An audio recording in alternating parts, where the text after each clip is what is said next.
오늘 우리에게 주시는 하나님의 말씀은 시편 150편 1절에서 6절까지의 말씀입니다.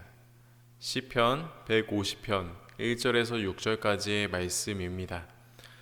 할렐루야. 그의 성소에서 하나님을 찬양하며 그의 권능의 궁창에서 그를 찬양할지어다. 그의 능하신 행동을 찬양하며 그의 지극히 위대하심을 따라 찬양할지어다. 나팔소리로 찬양하며 비파와 수금으로 찬양할지어다. 쏘고치며 춤추어 찬양하며 현악과 둥소로 찬양할지어다. 큰 소리 나는 제금으로 찬양하며 높은 소리 나는 제금으로 찬양할지어다. 호흡이 있는 자마다 여호와를 찬양할지어다. 할렐루야. 할렐루야. 잘 아시겠지만 할렐루야라는 의미는 이렇습니다. 할렐, 찬양하다, 영광을 드리다. 루, 너희, 너희들, 야, 여호와. 하나님께 찬양할지어다. 하나님을 찬양하라 라는 의미를 담고 있는 것이지요. 오늘 읽은 시편 150편을 통해서 우리가 어떻게 하나님을 찬양해야 하는지에 대해서 간략히 한번 이야기를 나눠보고자 합니다. 시편 150편은 찬양의 대상이 누구인지, 그리고 어떻게 찬양을 해야만 하는지, 왜 찬양해야 하는지에 대해서 이야기를 하고 있습니다. 1절을 제가 한 번 더 읽도록 하겠습니다. 할렐루야. 그의 성소에서 하나님을 찬양하며 그의 권능의 궁창에서 그를 찬양할지어다. 아멘. 찬양의 대상은 바로 하나님이시며 하늘과 땅 그 모든 곳에서 하나님을 찬양해야만 한다고 이야기를 하고 있는 것입니다. 우리가 속한 곳에서 하나님을 찬양하라 라고 이야기를 하고 있는 것이지요. 이스라엘 백성들이 출애굽할 때에 모세가 떨기나무에서 그리고 베드로가 호숫가에서 하나님을 만났듯이 우리가 각자 처한 환경과 공간 안에서 하나님을 찬양하라고 이야기를 하고 있는 것입니다. 우리가 속한 가정, 우리가 속한 학교, 직장, 그 공동체 안에서 우리는 하나님을 찬양해야만 한다 라고 이야기를 하고 있는 것입니다. 2절입니다. 그의 능하신 행동을 찬양하며 그의 지극히 위대하심을 따라 찬양할지어다. 하나님을 찬양하는 이유는 바로 이 위대하심을 찬양하기 위함입니다. 우리의 정체성에 관한 것인데요. 제가 한번 말씀을 읽어보도록 하겠습니다. 이사야 43장 21절 말씀입니다. 이 백성은 나를 위하여 지었나니 나의 찬송을 부르게 하려 함이니라. 베드로전서 2장 9절 말씀입니다. 그러나 너희는 택하신 족속이요 왕같은 제사장들이요 거룩한 나라요 그의 소유가 된 백성이니 이는 너희를 어두운 데서 불러내어 그의 기이한 빛에 들어가게 하신 이의 아름다운 덕을 선포하게 하려 하심이라. 아멘. 우리의 각자의 정체성을 알게 되면 하나님을 찬양할 수밖에 없는 것입니다. 우리의 가슴에 손을 얹고 함께 고백해 봤으면 좋겠습니다. 우리는 하나님의 사람입니다. 우리는 거룩한 하나님의 백성입니다. 우리는 왕같은 제사장입니다.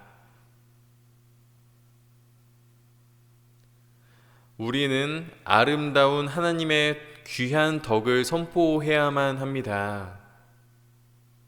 아멘. 우리의 정체성을 알게 되면 하나님을 찬양할 수밖에 없는 것입니다.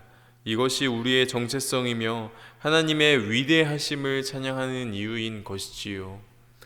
3절에서 5절입니다. 나팔소리로 찬양하며 비파와 수금으로 찬양할지어다. 쏘고치며 춤추어 찬양하며 현악과 퉁소로 찬양할지어다. 큰 소리 나는 제금으로 찬양하며 높은 소리 나는 제금으로 찬양할지어다. 아멘. 시편 기자는 악기들을 통하여 하나님을 찬양하라고 이야기를 하고 있습니다. 우리가 가지고 있는 악기들을 통하여 하나님께 영광을 올려드리라고 이야기를 하고 있는 것인데요. 뿐만 아니라 시편 기자는 모든 방법을 사용해서 하나님을 찬양하라고 이야기를 하고 있습니다.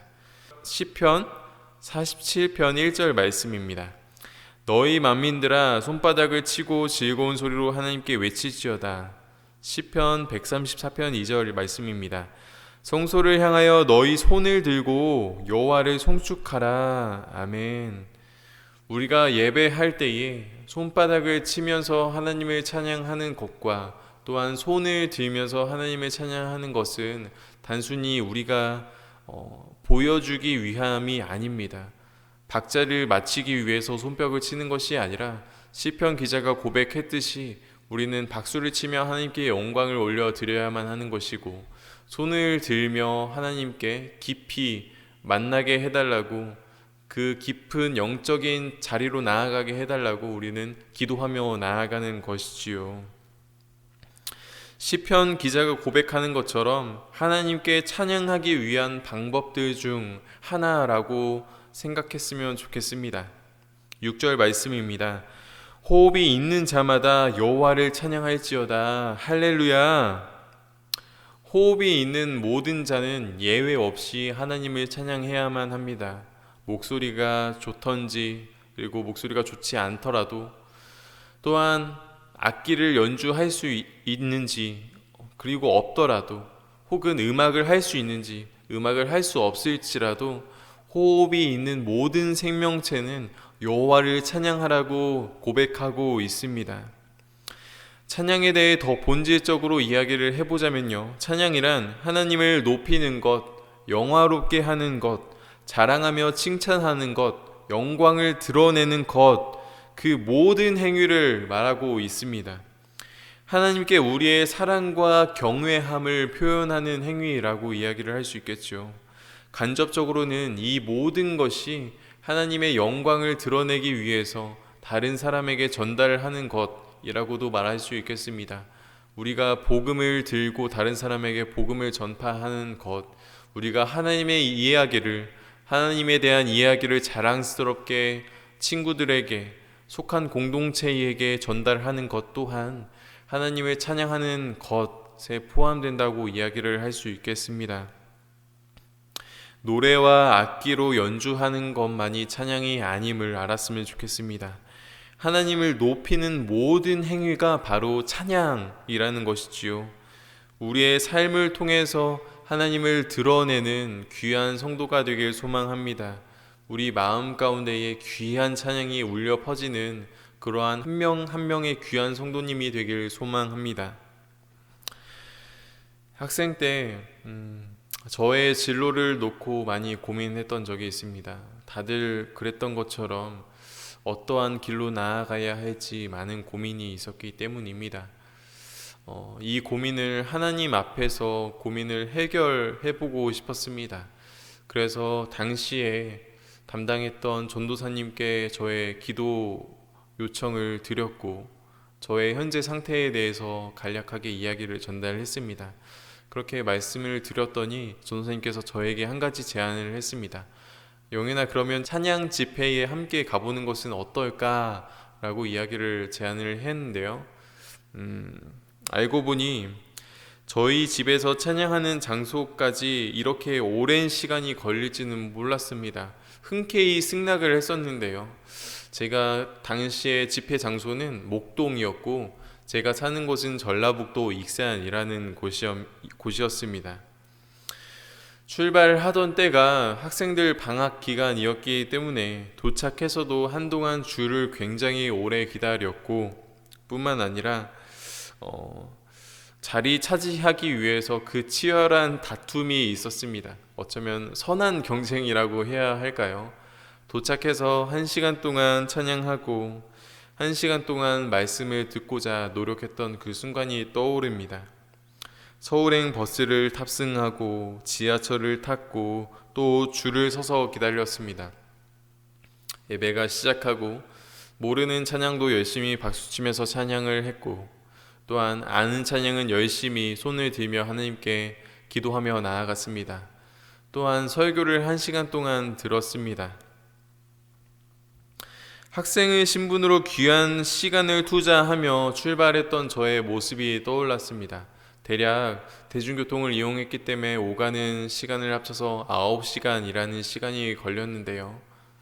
그 시간 동안 친구들과 전도사님과 함께 나눴던 신앙 고백들이 떠오릅니다. 그리고 기도하는 마음으로 예배를 기다렸던 그 때가 떠오릅니다. 제가 구하고자 했던 마음들을 통하여, 제가 그 당시에 찬양했던 모습들을 통하여 하나님께 기쁘게 영광을 올려드리지 않았을까, 또한 하나님께서 기쁘게 받으시지 않으셨을까라는 생각이 들었습니다. 시간이 흐르고 하나님께 기도하면서 들었던 생각이 있습니다. 더 나아가서 하나님께서 나의 찬양을 받으셨을 뿐만 아니라 전라북도 익산이라는 곳에서 대중교통을 이용해서 서울에 올라가 지하철을 타고 목동까지 가기까지의 그 시간 동안 친구들과 전도사님과 신앙의 소통이 있었습니다. 그리고 어떤 하나님께서 귀한 말씀을 주실지에 대한 기대함을 함께 나누곤 했습니다. 어쩌면 그 9시간의 모든 시간을 통해서 하나님께서 저를 기쁘게 받으시지 않으셨을까라는 생각을 한번 해보았습니다. 간절한 마음, 하나님께 기도하면서 나의 기도를 하나님께서 응답해 주시길 바라며 나아갔던 그 소중한 9시간 동안 제가 전적으로 하나님을 의지하며 찬양했기 때문에 하나님께서 얼마나 귀하게 저를 생각하며 기쁘게 받으시지 않으셨을까 라는 생각을 하게 됐습니다. 또한 묵상하며 기도하게 되는 것이지요. 우리는 하나님의 영광을 위해서 태어난 존재입니다. 우리의 존재 목적이 하나님을 찬양해야만 하는 것이고, 할 수 있는 최고의 방법을 통하여서 하나님께 영광을 올려드려야만 하는 것입니다. 악기를 통하여, 목소리를 통하여, 손뼉을 치며, 일어서서 춤추며 하나님을 찬양해야만 하는 것이지요. 뿐만 아니라 어쩌면 제일 중요한 것은 우리의 마음가짐이 아닐까 생각합니다. 우리의 간절한 마음이 없다면, 그냥 형식상으로 찬양을 하게 되는 것이라면 하나님께서 과연 어떻게 생각하실까요? 우리가 속한 공동체의 장소, 공간 가운데에서 절실한 마음으로 하나님께 찬양을 올려드리는 우리가 되었으면 좋겠습니다. 교회에 나올 상황이 되지 않는다면 각자의 처한 장소에서, 길거리에서, 대중교통에서, 자동차 안에서 한 소절 한 소절 읊어가며 하나님께 영광을 올려드리면 하나님께서 우리의 찬양을 기쁘게 받으시지 않으실까요? 정말로 하나님께서 기쁘게 여기실 거라고 생각이 듭니다. 절실한 마음으로 우리의 모든 방법을 동원해서 하나님을 찬양하는 우리 성도님들 한 명 한 명이 되었으면 좋겠습니다. 기도하겠습니다. 우리의 고백의 대상이 되시는 하나님 아버지, 오늘 말씀을 통하여 하나님을 찬양하는 방법에 대해 알게 하심에 감사합니다. 우리의 목소리와 악기 연주를 통해서 하나님께 영광 올려드리길 원합니다. 뿐만 아니라 무엇보다도 마음을 다해서 하나님께 영광을 올려드리는 삶을 살아가길 소망합니다. 주님, 우리와 동행하여 주시옵소서. 하나님을 찬양함으로 주님의 마음을 더 알게 도와주시고, 그 마음으로 하나님의 사랑을 전달하는 귀한 성도가 되길 소망합니다. 주님의 사랑을 전하는 귀한 도구가 될 수 있도록 우리를 사용하여 주시옵소서. 성도 한 명 한 명이 모두 처한 환경이 다양합니다. 어려운 상황 가운데에서, 그리고 기쁜 상황 가운데 모두 하나님을 기억하며 살아가게 도와주시고, 특히 마음이 어렵고 하루하루 버텨내며 살아가는 것이 힘든 성도님이 계시다면 주님께서 찾아와 주셔서 위로를 건네주시고 힘과 용기를 허락하여 주시옵소서. 늘 하나님을 찬양하며 살아가길 소망합니다. 귀한 동역자들을 붙여주셔서 더욱 깊이 있게, 그리고 기쁘게 하나님을 찬양할 수 있도록 도와주시옵소서. 오늘 하루도 주님께 맡깁니다. 감사합니다. 예수님의 이름으로 기도드립니다. 아멘.